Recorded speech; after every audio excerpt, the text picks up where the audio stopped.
So I've been recording a lot of footage for different games for upcoming projects, and it got me thinking about characters themselves, and as a result, their character designs.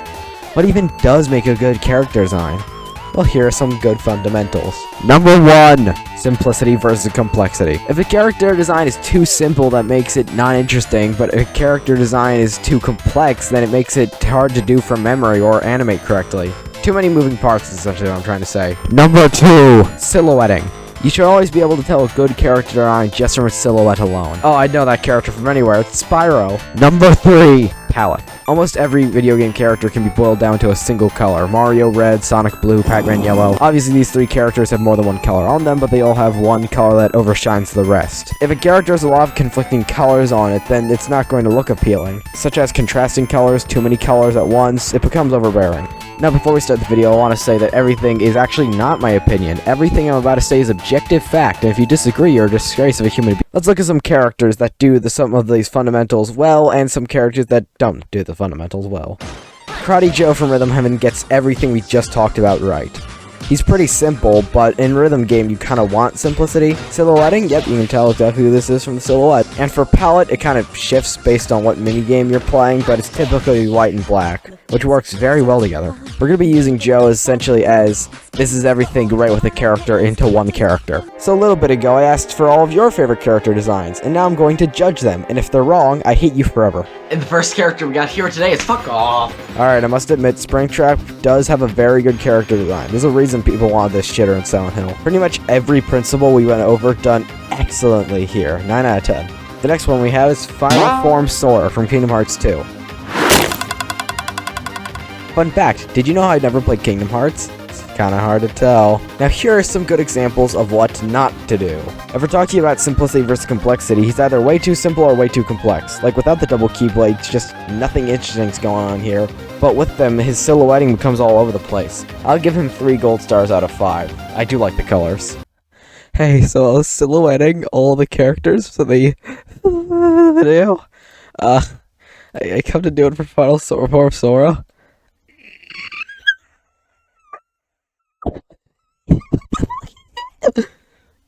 Next one, we got Maya Fey from Ace Attorney. Yeah, Maya Fey is a really good character design, and everything here is pretty great.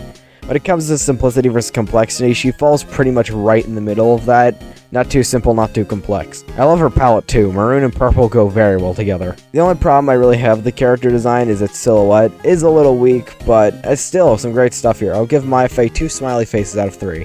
Alright, so this next guy here decided to comment an entire script, so I'm gonna read that out here. Main characters I enjoyed. John Marston's character design in Red Dead Redemption 1. Seeing his scars, facial hair, and expressions combined with any outfit made you feel like you were playing as a true grit cowboy back in that era.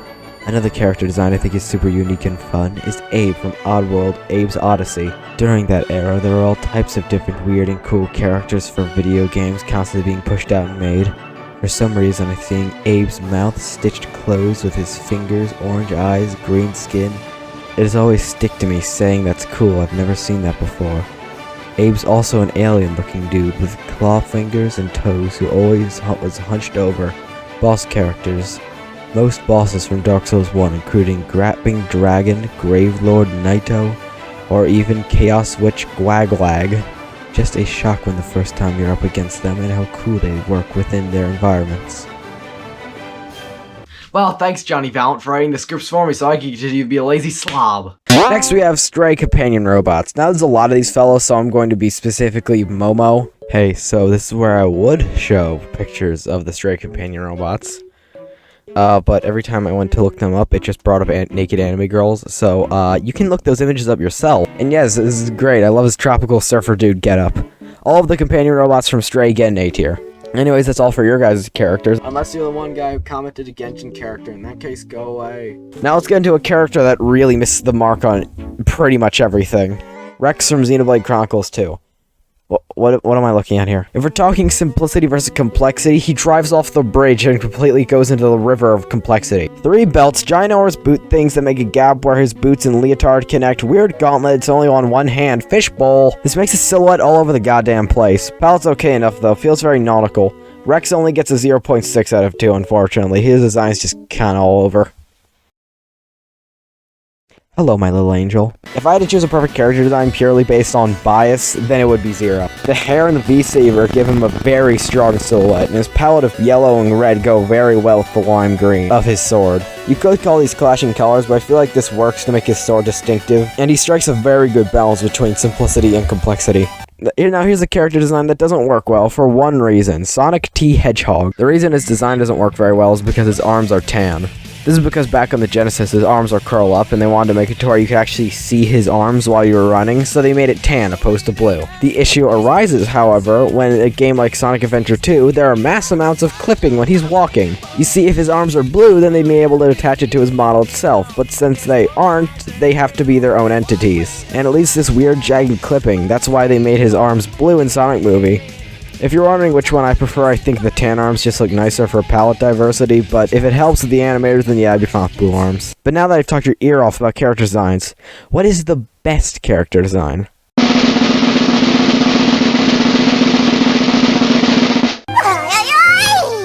Fuck off. Yes, I'm choosing Kirby as the perfect character design. Shoot me. And my bullet wounds dictator should stop any sentences of that.